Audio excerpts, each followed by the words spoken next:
Good evening and welcome to Scotland at 7 here on Broadcasting Scotland. My name's Kenny McBride. I'm joined this evening by two excellent guests. Firstly, by writer and academic Effie Samara. Effie, how are you doing this evening? I'm good, Kenny. Thank you. How are you? I'm not bad. And on the other side, we have from the Clyde Fishermen's Association, Elaine Whyte. Elaine, how are you doing today? I'm great, thanks. Excellent. Well, we start today, as we always do, with our coronavirus statistics update. And as of 2 p.m. today, a total of 593,855 people in Scotland have been tested through NHS Scotland labs and UK Government regional testing centres. Of these, 573,067 were confirmed negative, 20,788 were positive. There were 156 new confirmed cases of COVID-19 in Scotland today, and sadly, one new reported death. This will be an underestimate of the total number of cases, as not everyone with the virus will display symptoms, and not all of those with symptoms will necessarily get tested. Although, as we always do, we urge you, if you are showing symptoms, please do book a test as quickly as you can. Of the people who have tested positive, 258 were in hospital last night, 5 of whom were in intensive care. The number of patients in Scotland who have died from complications caused by the coronavirus infection now has risen to 2,495. This number only includes those who have died in hospital having received a positive test for the virus. And the latest UK daily figures available show 41,504 patients who tested positive for COVID-19 have sadly died from their illness, an increase of 3 since yesterday. This number refers to deaths in all settings, not just those in hospitals. And we also have updates today from both the Office for National Statistics and National Records of Scotland. The ONS report covers week 34 of the year, which was the week ending the 21st of August. Overall, deaths registered in that week were 5.2% above the 5-year average, but this was not directly linked to the pandemic. Total deaths registered in England and Wales in that week, where the novel coronavirus was mentioned on the death certificate, was 138. The UK government's daily tally for that week totaled 47, and this is the first time in several weeks that the weekly tally from the ONS has exceeded the daily count. It remains to be seen precisely what this difference means. In Scotland, NRS reports that for the week ending the 30th of August, there were 6 deaths recorded in Scotland where COVID-19 was mentioned on the death certificate. This is the same number as the previous week. By several measures, Scotland's control of the virus remains strong, with hospital admissions remaining at roughly 1 per day and the NHS returning closer to normal capacity, especially in emergency medicine. The R number, which measures the rate of disease transmission, remains somewhere between 0.8 and 1.2. This number must remain below 1 to contain the spread of the virus. Large rises in case numbers in recent days do present cause for concern, though. And before we go any further, I would just like to remind you, if you want to join the conversation here on Scotland at 7, you can do so using Twitter. If you follow us follow us at Broadcast Scot, and then use the hashtag Scotland at 7. That's hashtag Scotland AT and the number 7. We will be flashing some of those tweets up on the screen, as you can see right now. But we start with fisheries, and with just 4 months until the end of the Brexit transition period, the SNP has warned that the Scottish fishing industry is increasingly likely to face a bad deal, with no clarity yet in place on future arrangements. The party also raised concerns that any concessions gained in the fisheries bill, being debated at Westminster today, could be put at risk by the UK government's so-called internal market proposals, which are set to drastically undermine devolved competencies. The UK government has so far refused to include the Scottish government in future relationship negotiations with the EU on fisheries.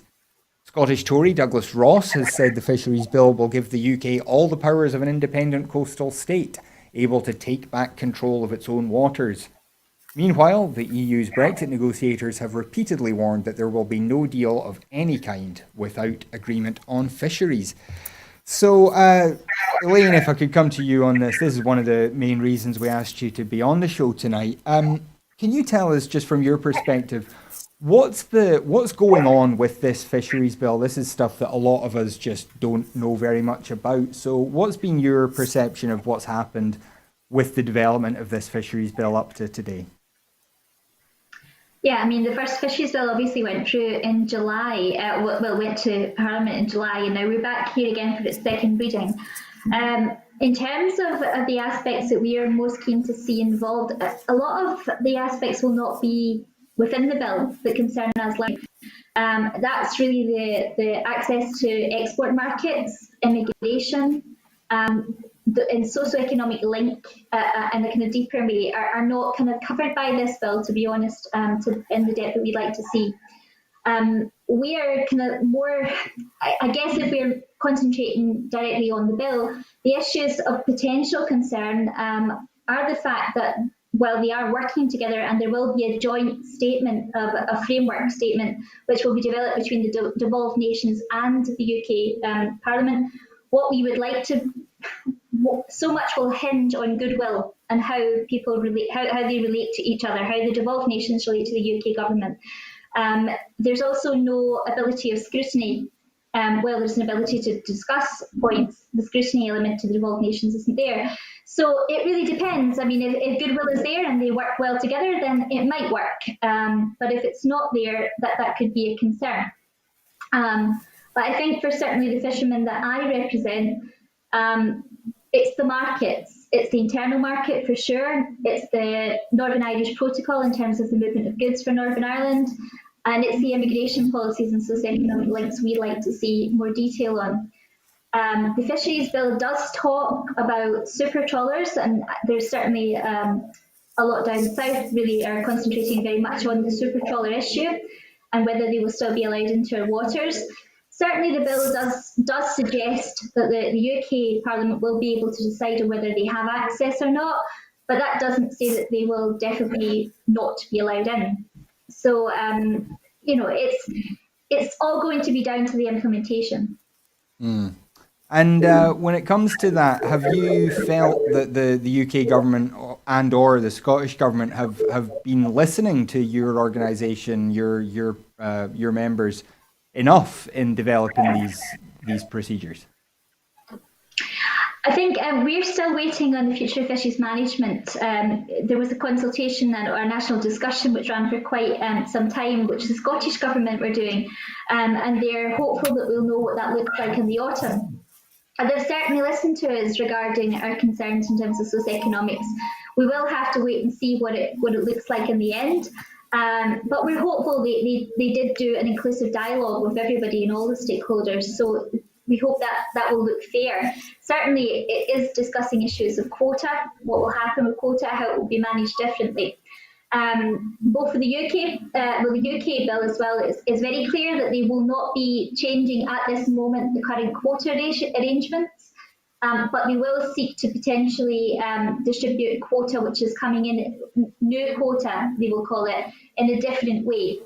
So, I mean, potentially that will go far enough for some people who'd like to see the current status of quota and the current quota holders broken up a little bit more.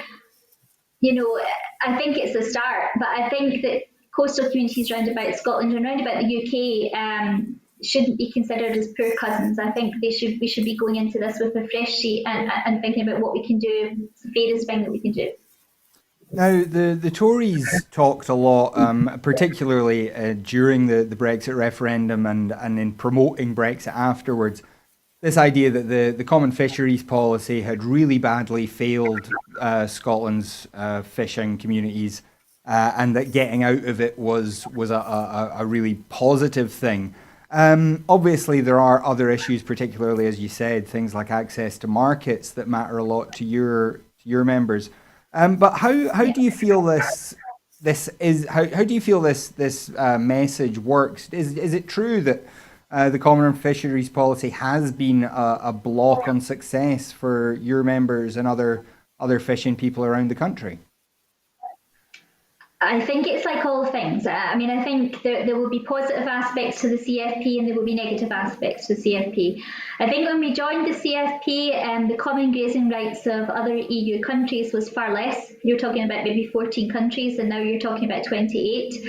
So, of course, as the share was divided further and further, the UK share and the Scottish share became less and less than maybe perhaps people think was fair. And I think that's something that the SNP government has long held. They've long wanted to see a reform to the CFP as well. So I think there's certainly positive steps. I think it's fair to say that sometimes it can be less reactive than you would like it to be, because you have the annual negotiations, and sometimes policy decisions can take longer than a year to sort through. So sometimes you aren't responding to potential challenges with stocks or opportunities with stocks in a quick enough time. So I certainly think in leaving the CFP, there may be some opportunities. There certainly will be more access to stocks potentially, but that's only part of the jigsaw. And I think the other part of the jigsaw is still being able to export, is still having the or is starting to have the infrastructure which will allow people to actually go out and fish, and the quota to do so. And a bright vision for how we are going to try and help people communities around the coast to try and get more involved in fishing communities, because we really do need that. We've got a coast all the way around, and we forget that. Mm-hmm. And the pandemic obviously has had an impact on every sector of the economy in one way or another. How has it affected your economy, your members, and how do you think the response has been from both the Scottish and the UK governments? Yeah, the pandemic has had a massive effect in our sector, because obviously a lot of our gentlemen sell shellfish, about just under 90% of that going to the EU. So when the EU markets closed, that basically meant their markets closed and they couldn't go to fish. We're not talking about big boats, we're talking about family boats, maybe crews of 5 at the most, 6 at the most. Some of them one-handed concerns. So I think it's been devastating, absolutely devastating. Some are out fishing now. The markets are much reduced. The prices are far reduced. And also, what traditionally happens in fishing is that fishermen do well in the summer and they save some money back for the hard times in the winter. Hard times are probably coming and we don't have that resilience. So that's a real worry. On the positive side, we have seen some of our fishermen turning to direct selling, maybe selling straight off the boat, places like Troon, and it's went extremely well in Greenock, etc. But what is very apparent is that the infrastructure isn't there to allow smaller communities to do it. Usually we would have big articulated lorries which would take the catch straight to Spain, France and Italy. We don't have smaller vans that will maybe be taking a smaller catch to Glasgow or Edinburgh. We need to try and figure out a way to do that. So there's a lot of forward planning. In terms of the Scottish Government and how they stepped in, it was certainly very much appreciated. No scheme will be perfect, and of course there's always an issue about which banding, where do you stop giving what particular level of help to. Potentially the people who were maybe earning under £20,000 a year might have needed help the most and they didn't qualify. However, on the whole, I think most coastal fishermen very, very much appreciated the help the Scottish Government gave. It was timely and it was more generous than other areas. Well, we will touch on some of these issues as we go on through the show, but we do have to move on a wee bit just now. And the UK must engage now with EU demands on guarantees of fair competition, fisheries and solving disputes in order to seal a deal on new trade ties by a strict deadline of the end of October, the EU's chief Brexit negotiator said today. Michel Barnier said London has so far not shown enough flexibility and creativity on these issues, but he believed a deal on a new relationship to replace decades of close-knit cooperation after Brexit from 2021 was still possible, if difficult. On all these issues, the UK side continues to disappoint, Barnier told a seminar. These are no technocratic issues. At stake are tens of thousands of European jobs and livelihoods, our safety and well-being, our environment and climate, our fundamental rights. Barnier said Prime Minister Boris Johnson's government was shunning the EU's demands for clarity on the UK's future state aid system, and that there would not be a deal without a long-term, balanced and sustainable deal on fish. So I'll just come back to you on this first, Elaine. This question about a deal on fisheries being key to getting a deal with the EU. Is this one of the things that some fishing communities might not want to see, kind of continuing the much of what goes under the CFP now? Yeah, I think going back to the point I made about common grazing, yes, I think a lot of people would like to see that reformed, including the SNP government have suggested that for a very long time.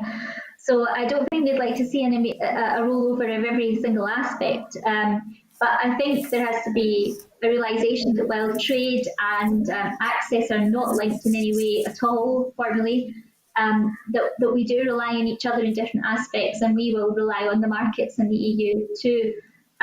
So I think compromise is probably going to be something that we would want to see happening.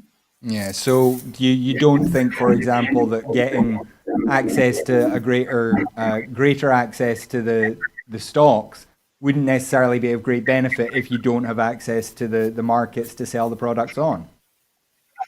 Well, potentially it would, and we would like to see greater access to the sort. But I mean, there's a lot we could have done with domestic policy as well to help that, and we certainly have to build up our fleets around the coast to make sure that they can get the benefit of any additional stocks. But I mean, of course, there could be benefit if it's done correctly, but I don't think. I think we have to be careful about how we go forward, and we're making sure that we're not cutting off massive benefits to our coastal communities as well by not considering the markets, by not considering immigration, and by not considering further aspects like Northern Ireland and what deal they're getting through their protocol, and will that be different to Scotland? And these issues are all very important to us. Yeah. Effie, if I can turn to you now. It's good to talk to you.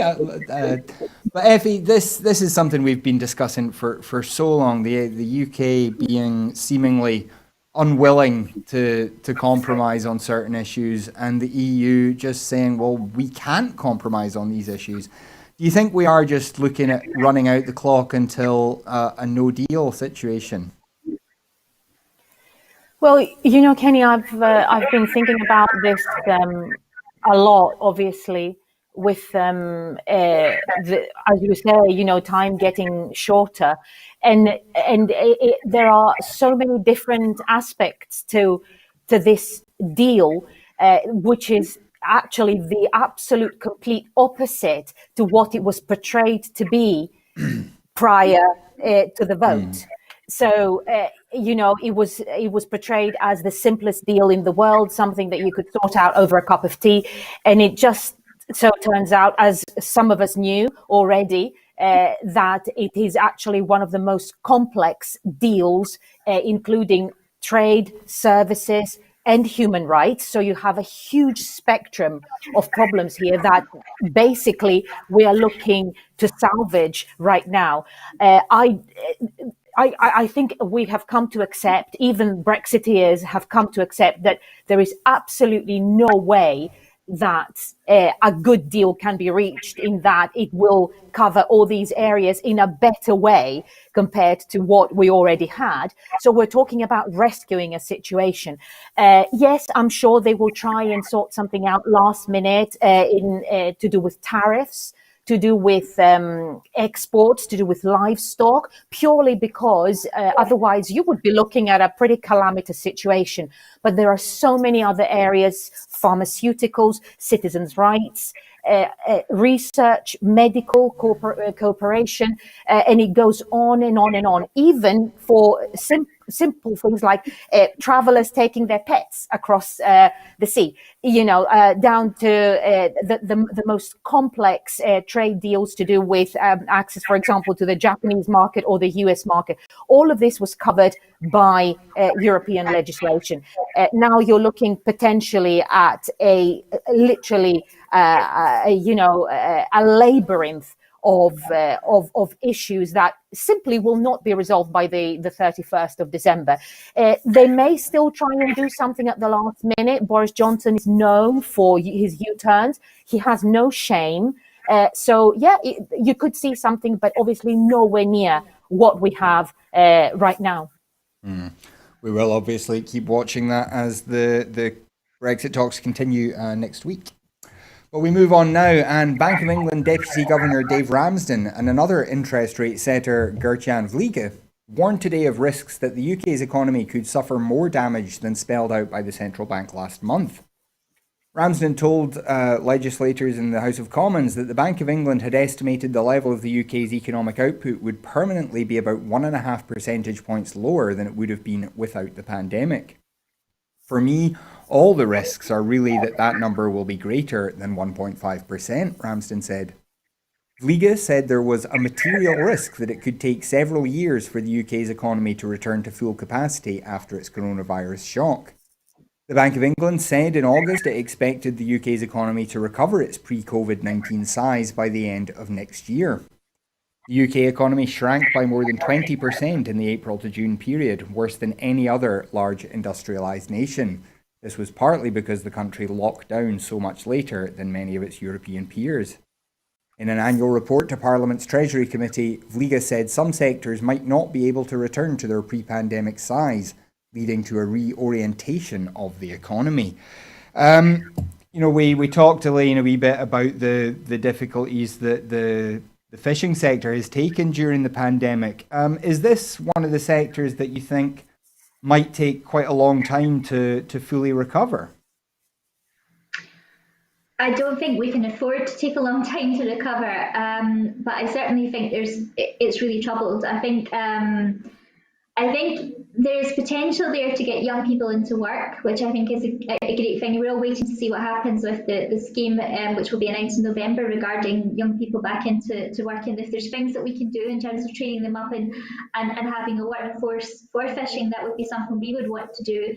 But I do certainly think we're going to be in trouble for a number of reasons. Obviously, the economic reasons in terms of markets, but I think also in terms of people who have moved home, who might have worked in fishing. We've certainly lost a lot of Eastern European crew and crew from international countries which have went home during the COVID crisis, and we might not see them back to help bolster that economy. That combined with depopulation in a lot of fishing communities is one of the most worrying aspects of what COVID has done actually in terms of human costs of people moving away. Mm.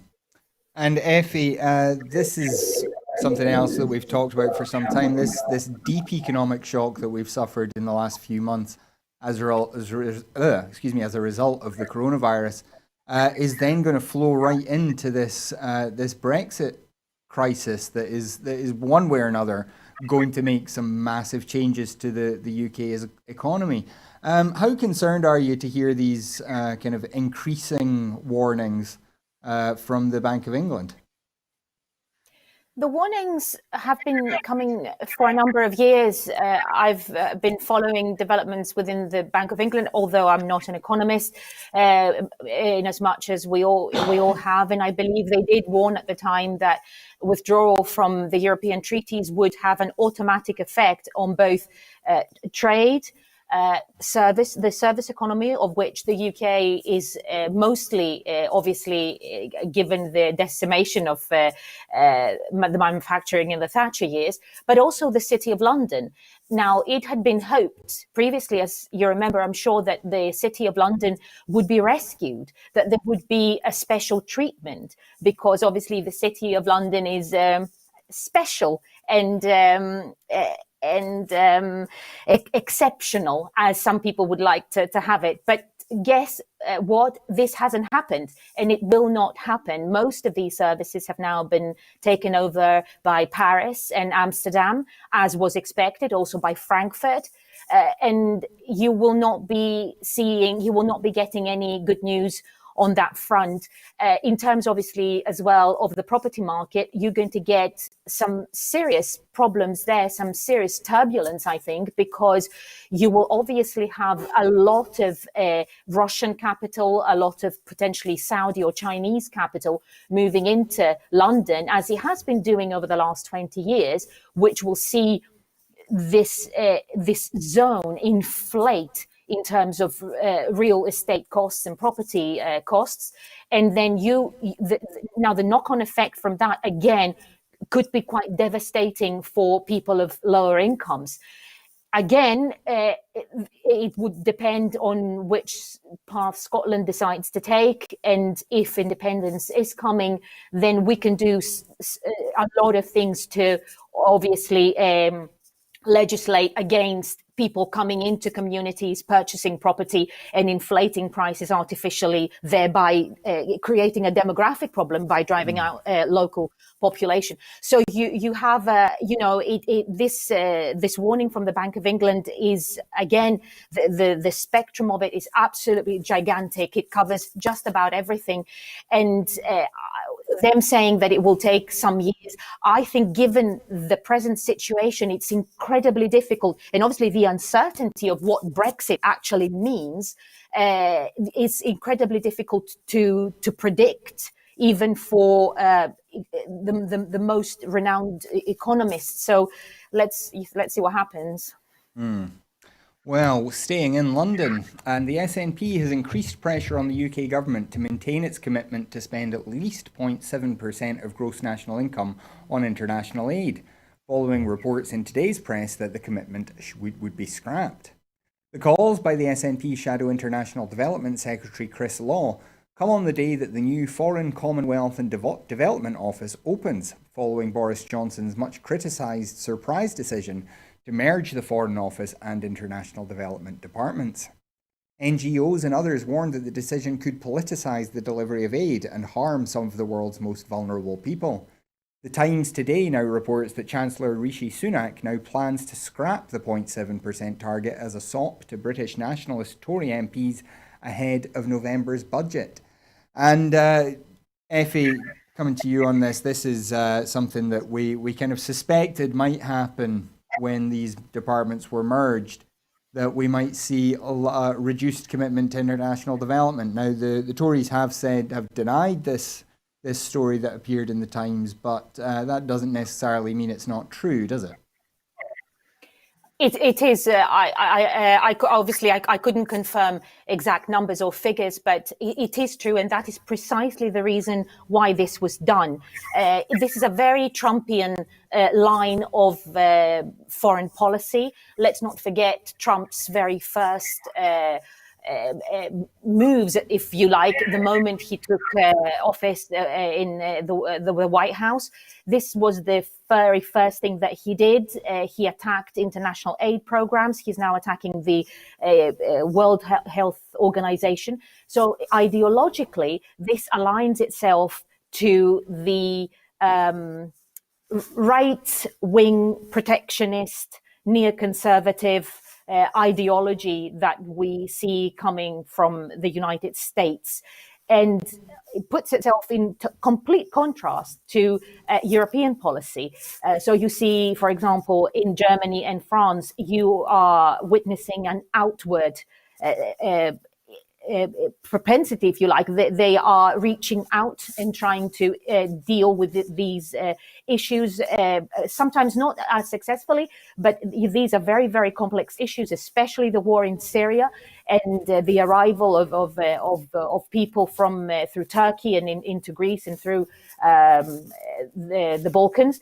But within the United Kingdom, I think what you're seeing is a precursor to what is basically going to be the next 3 or 4 years of policy, which is a denial of the need for international aid, and much of which actually has been caused, the causes of which are rooted within the Foreign Office's politics over the last 60 or 70 years. A lot of these wars and conflicts have been caused by arms sales, by UK interests within the Middle East.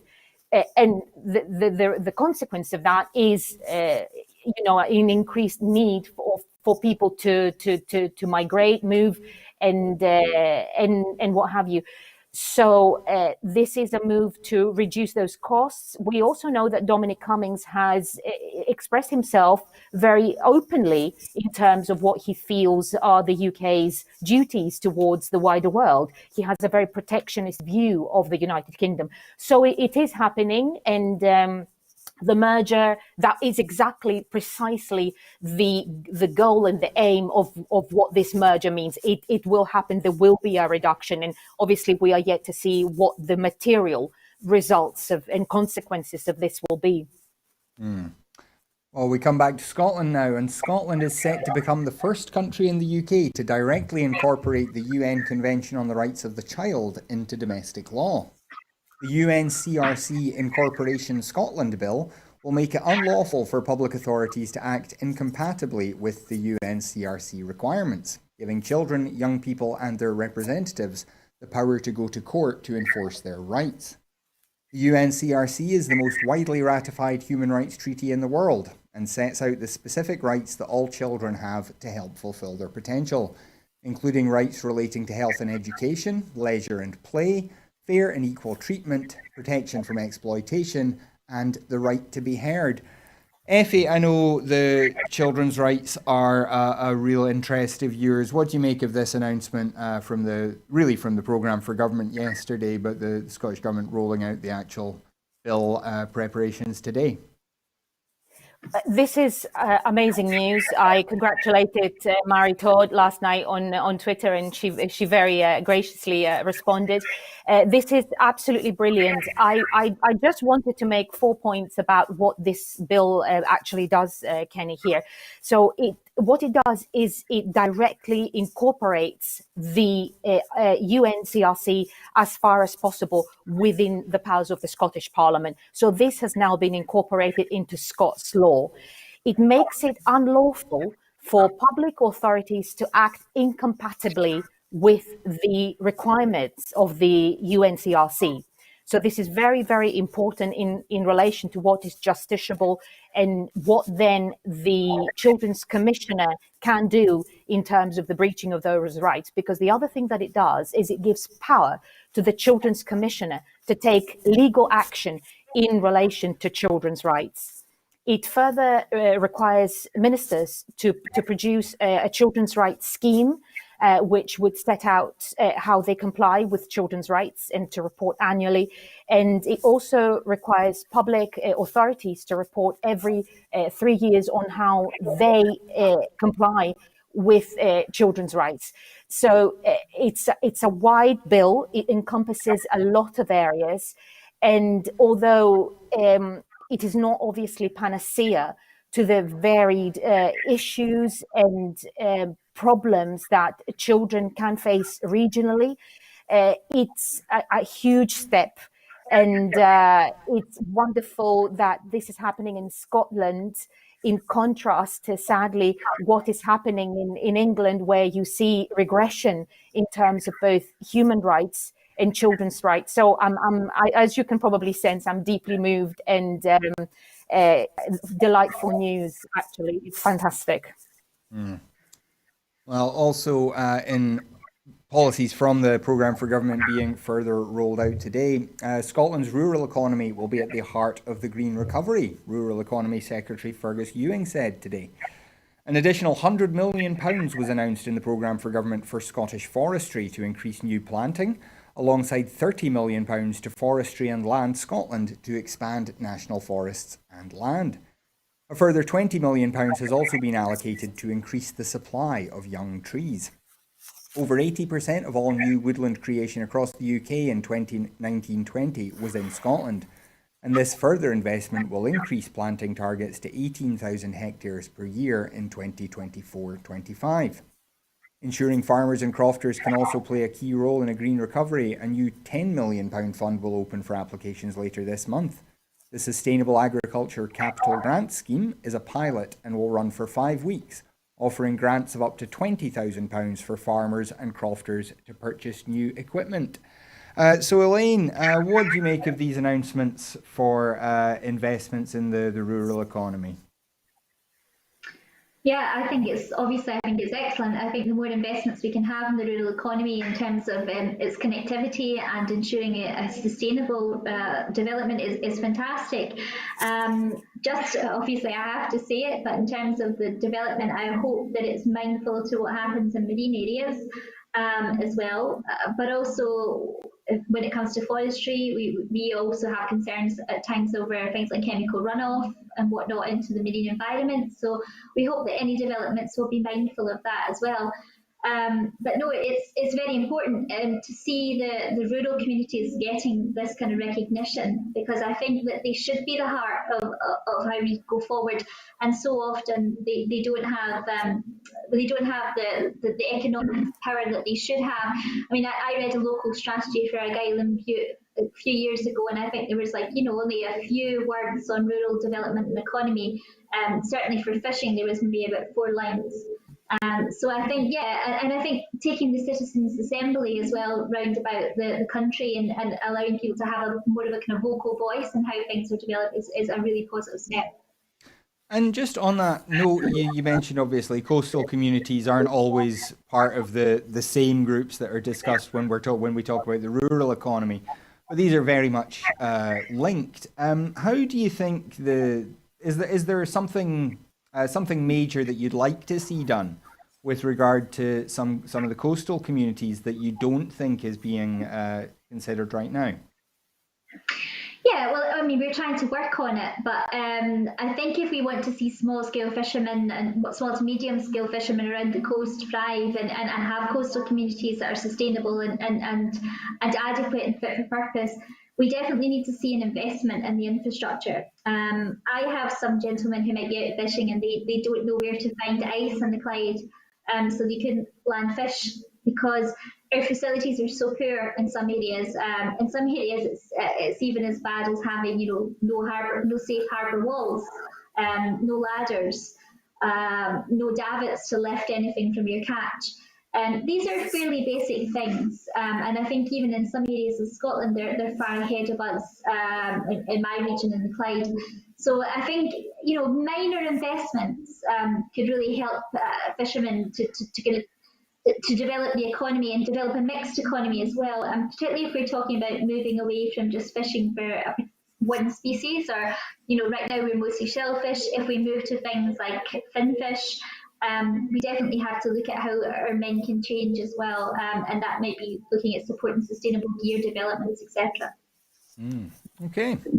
Well, we move on to something that actually Elaine mentioned a little bit earlier in the show. And Economy Secretary Fiona Hislop has set out more details of how Scotland's youth guarantee will give young people the chance to succeed despite the economic impacts of the coronavirus. The guarantee will ensure everyone aged between 16 and 24 has the opportunity of work, education or training. The Scottish Government is funding it with £60 million, which will be broken down as follows. £30 million through local authorities to help local partnerships to deliver employability to support to young people. £10 million to create additional opportunities in colleges. £10 million additional funding for developing the young workforce, which is the Scottish Government's youth employment strategy, and £10 million to support pathways to apprenticeships. Sandy Begbie, who led the Developing the Young Workforce group that played a pivotal role in the development of the Edinburgh Guarantee to young people, was asked to write an implementation plan which has been published today. The report's recommendation includes incentives for employers, including up to 50% of a young worker's wages, support for SMEs to take on new young workers, schemes to enable companies to share apprentices, and work to identify youth employment opportunities in the least impacted sectors, including financial services and life sciences. And Elaine, you mentioned something about this earlier on. Does this sound like part of what you wanted to hear? Absolutely, it absolutely does. We've actually already benefited as an organisation through the Glasgow Guarantee Scheme and through SCVO Community Jobs Scheme, and they've allowed us to help communities and coastal communities in a way that we would never have had the capacity to do so if we hadn't benefited. So I think these are great schemes. You can get some excellent people coming through them, and it's great to give that opportunity. Now, we're talking a little bit, Effie was talking a little bit earlier about, the financial market in London and the issues that it's facing at the moment. I think if we've seen something through COVID, it is who is a key worker and what kind of sectors can we maybe develop. And I think food production and some of the more kind of traditional jobs might be, they've certainly taken to the fore. We saw how important they are in times like this. So I think there's a great opportunity to maybe get people more interested in those the food production roles, more traditional roles that we haven't seen young people going into. I think it could be a very, very positive thing for the economy. Mm-hmm. And Effie, what do you make of this? Is this going to save us from a lost generation, as some people have talked about, from this coming out of this pandemic? You know, the generation, the 17 and the 18-year-olds this year, they've had it, I mean, you know, really bad. Obviously my daughter's a lot younger, so she could see the romantic side of COVID, although it's not even an appropriate phrase to be using, but there was something about the intimacy of being at home and things like that. But if you're 17 and 18 or 20 and you're ready to go out there into the big wide world, and this happens, and obviously there is also the uncertainty of how long this is going to stay with us. Eventually, it will evaporate, as the brilliant Professor Alison Pollock said to me in an interview on this broadcast a few months ago. She said that the viruses do tend to die, but obviously we don't know what's going to happen. So they face a particularly tough call, I think. No generations pretty much since the war has had to deal with the level of, there were economic ups and downs, but this particular item is incredibly difficult to confront. So obviously, you know, I will echo Elaine exactly as she said, it's to be welcomed. I think the main thing here, as Elaine also mentioned, is a skills transfer is a fantastic thing to be considering at this stage, because as you said previously in your previous report, some sectors of the economy, we could be looking at potentially probably them never returning to what they were previously, or some of them having to completely transform in order to survive. Also, let's not forget what the pandemic has shown us. It has shown us that there is a regional element to all of us, and being totally obsessed with if you like, I believe Jeremy Hunt called it the office fizz this morning. Now, being within an urban environment, being within a highly technocratic office environment does work for some. But there's also something to be said about people's mental health, about people's well-being, about spending time with your family or your mum or your children, if you have them, or whatever this may be. Or for some of us, and I'm just talking for a small minority, or maybe a slightly larger minority, I'm not quite sure how many of us there are, like myself, who, perform very well when we are in our own company. So if you put me in an office and ask me to write 20,000 words, I will probably not manage more than 1,000. If you leave me to my own devices and let me work through the night, I could literally, by the following morning, I could have 20,000 words for you. Now, we have seen this documented across different sectors, people saying, I have functioned so well being my own boss and being in my own environment. So this is something that seriously needs to be considered. Obviously, in relation to the environment and climate change, people making large journeys twice a day and what have you, this may not be necessary. So in terms of young people's employability, it's a challenge, but also there may be some vital changes to be made for which they are summoned right now, if you like, to prepare themselves for. So, things can change, and they can also change for the better. It's to be welcomed. It's great news. Well, we do now have a couple of interesting international stories, and tests on blood samples conducted at a German military laboratory have produced unequivocal evidence that Alexei Navalny, one of Russia's most prominent opposition figures, had been poisoned with Novichok, a German government spokesperson has said. The federal government will inform its partners in the EU and NATO of the results of the investigation, added the spokesman Stefan Seibert. It will discuss an appropriate joint response with the partners in the light of the Russian response.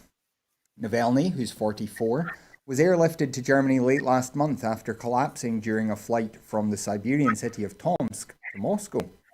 A Kremlin spokesman said Germany had not informed it that it believed Navalny had been poisoned with Novichok, according to the RIA news agency. Novichok is a deadly group of nerve agents developed by the Soviet military in the 1970s and 80s.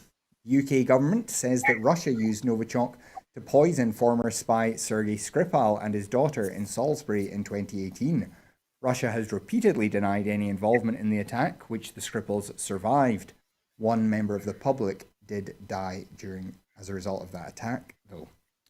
Effie, coming to you on this. What do you make of this announcement from the German government? It was to be expected, Kenny. I don't think anyone had any doubt that Navalny had been poisoned by Putin's people.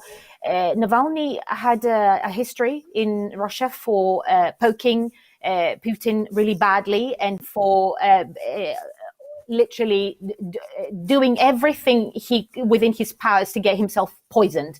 He wouldn't leave them alone. He created videos on Dmitry Medvedev. He created a YouTube channel. He was a self-professed opponent of Vladimir Putin, and to what he actually himself termed I can't remember the exact phrase that he used, but he used something about corruption. He used an adjective for the Kremlin corruption as it stands at the moment, which was absolutely lethal. So he had been on the radar for some years. I believe he was imprisoned in 2017 or 2018. So he has previously has been on their registers for some time. It's not surprising. It's very, very tragic, and I think what is dangerous here is the fact that Putin operates within Russia. We know he has murdered several people, but he has also operated outside of Russia. He has committed crimes in London, in Salisbury, as you previously mentioned. I will, for anyone taking an interest in this, there are different sources, but I would very highly recommend Yale historian Timothy Snyder. Snyder has written extensively on Russia. He speaks Russian, he speaks Polish himself, and he's a fantastic source on what's happening at the moment. I believe he was on Channel 4 a couple of days ago, and I tweeted about it. And he analyzes it in a very calm, analytical way. So do keep an eye out for Snyder's analyses. But obviously, horrific news. And Navalny, as it were, in this particular instance, he was very lucky. He's alive. But I'm not seeing the Russians, if you like, being remotely concerned about this. They don't care. I believe the regime of Putin is just going to carry on. We move now to China, and ethnic Mongolians in China's north have staged rare protests over changes to school curriculums that remove the Mongolian language from core subjects. A show of defiance that has led to curfews in some areas, according to an advocacy group. New guidelines in the Chinese-administered Inner Mongolia region require key school subjects, including history, politics, and language, to be taught in Mandarin as of yesterday. Videos circulated by the New York-based advocacy group, the Southern Mongolian Human Rights Information Center, show angry crowds of students and parents gathering outside schools to protest the move. The group said protesters number in the thousands, but it has been difficult to verify these claims. The standardization of education policy is a key drive under China's President Xi Jinping, largely focused on promoting loyalty to China and the Communist Party. The program to replace ethnic languages in core courses has been deployed in Xinjiang among the Uyghur Muslims and in Tibet beginning in 2017, areas known for unrest between authorities and ethnic minorities. Mastering the national spoken and written language is the responsibility and obligation of every Chinese citizen. It is a concrete manifestation of love for the party and country, said state media outlet Inner Mongolia Daily yesterday. Elaine, obviously it's a slightly different picture, but this is something that we've seen historically even within Scotland with the Gaelic and Scots. What do you make of this from the Chinese demanding that everything is taught in Mandarin so to prove your love of the party and the country? Well, you're right, and as much as my daily business doesn't really entail me having opinions so much on what's happening in China, but you're right, and as much as I feel we see this quite often in our own education system, in a far softer way. Certainly, coming from working with fishing communities, we try and do some outreach work, which is just explaining to people a little bit about their own culture and their own heritage. And I feel that we are particularly bad. Some of our groups, some of our groups in society aren't very good at making sure that our cultural references, that our language, that our background are coming through the education system in any formal way. And some groups are very good at pushing their mantras. And what we do see is, I honestly do feel that a lot of our communities, and particularly the fishing community, suffers greatly from people having a lack of understanding about how sustainable it is, or what the cultural references are, and it actually is very saddening. Now I know that that's in a very different scale from what's happening at the moment internationally in China, but I do think we should keep our eyes open to that in a softer way, because you know it definitely happens in a far softer way, and we need to figure out a better way to make sure there's a balance in our own cultures coming through too. And of course, that yes, it's never good to see that. Everyone should have the right to their own identity as part of a citizen of the world. Yeah, absolutely. And we do now come to our final story, and 63% of voters who had expressed an opinion believe that Scotland will vote yes to independence, according to a new poll. The panel-based poll conducted for Business for Scotland also found that 60% of voters expressing an opinion agree that a pro-independence majority at next year's Holyrood election does have the right to call an independence referendum. So Effie, I'll come to you first on this. Does this surprise you that so many voters now think that independence is going to happen? It doesn't, not at all. And although I must say that personally, within my own, if you like, social reality, I don't very much socialize with people of sort of the more unionist persuasion. Even within England, my own members of family and friends who are in England, anecdotally, I'll tell you this. I was just talking to a very good friend this morning, and she just phoned up and said, "Oh, is Glasgow now under lockdown? What's happening? Is everyone all right?" And I said, "Yeah, we're fine. Don't worry about it." And she's a very wonderful, quite posh Surrey girl. And I said, "Well, did you hear about the news that there will possibly be a referendum?"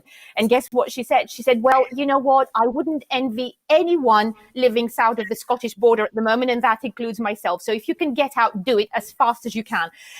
Now, this is obviously Becca's laughing now because she's probably watching this, but it doesn't surprise me because there's been since the Brexit referendum, there has been a material change to the position of Scotland as a nation, but also, as Elaine very succinctly just mentioned, in terms of its protected status as a devolved administration. She talked about language. It is part of my studies on exile to talk about linguistics in a very detailed way. And colonizing language is something that, decolonizing language is something that the European legislation has traditionally protected the people, the smaller, more minority languages, if you like, within the European states. Now, removing ourselves from this, you're basically removing all the safeguards. So bit by bit, and obviously languages, I think it's probably very low on people's concerns, but things like people's rights, standards, the money in your pocket, access to vital services, access to structural funds. So Brexit shot the first bullet into the heart of the union. And then you have the reality of COVID. And you have seen, even under the UK umbrella, how hugely differently the approach was taken between the Scottish government and the UK government. Now, within the UK, you had a prime minister in Boris Johnson who refused to attend COBRA meetings. I believe he missed 5. Now, this demonstrates to you how high up on his list of priorities people's lives were. On the other hand, you had a woman up here who was delivering daily updates on the situation, and to her own, confessing even herself that it was probably the most difficult thing she had to deal with. But despite that, she carried on. And we have seen the differences in what's happening at the moment in terms of the track and trace system, in terms of protecting people, in terms of the fatalities and all this stuff. So people can see this, and it concerns every single one of us. I'm not in the least bit surprised. And I think once Brexit hits, and it hasn't actually happened yet, although we must never be complacent, I believe this sentiment will be enhanced. And Elaine, we've just got a couple of minutes left. What do you think the difference is in a campaign when people think that independence is inevitable? Do you think that changes how people approach the whole question? I don't know. I mean, there's an answer for that personally, and there's an answer for that as the organisation I'm representing. And I think we made our thoughts very clear when we said back in 2017 we were going to ensure that we were politically, constitutionally neutral, and we've stuck to that, and we've worked very well with our ministers. And I think we have a fisheries minister right now, which in the first time that I can remember, we're fishermen, where our fishermen really, really trust him. And I think that goes back to that visibility and that connection that you have with the people who are representing you. So I think, we will continue to work within all the constitutional frameworks. But I think visibility and connectedness and people seeing the approach that their representatives are taking for them is a really important thing in making people's minds up in terms of where they stand in terms of the future of the country. I think that's I would echo that in terms of visibility, that connection you have with your politicians. Sure. Well, that is a perfect place for us to end. So I'd like to thank Elaine and Effie very much for joining us. It's been a pleasure to talk to both of them. And we'd like to thank you at home for joining us as well. There would be no point in making the shows at all if you weren't with us. We would ask you, if you are able to support Broadcasting Scotland, then please do go to broadcastingscotland.scot/register, sign up there as a supporter, and your £5 a month helps us to keep doing everything that we do here at Broadcasting Scotland. If you're not able to support us financially, please bear in mind the shows will always be free to view online, so you don't need to worry about that. But you can still make a big difference for us by following us on Twitter at Broadcast Scot, by liking our page on Facebook. You can find that there as well. And subscribing to our YouTube channel as well. Click the bell icon while you're there to get notified whenever we launch a new video. And then use those social media networks to share the shows around. Let people know where we are and what we do. Your word of mouth is the best way for us to attract new viewers. And finally, we've made the point before that if there is to be an election and a referendum next year, we are going to need help here at Broadcasting Scotland to cover it all. So if you're interested in any way in getting involved in Broadcasting Scotland, then do please get in touch with us. There are lots of opportunities here, and we'd love to have you here to help us build a bigger, better broadcaster for Scotland. But that is just about all we have time for tonight. Gordon Ross will be back tomorrow. I will be back on Friday and then on Sunday for the full Scottish. But for now, all I just have to say, thanks once again to Effie and to Elaine. Thank you to you again, and have a great evening. Good night. Thank you.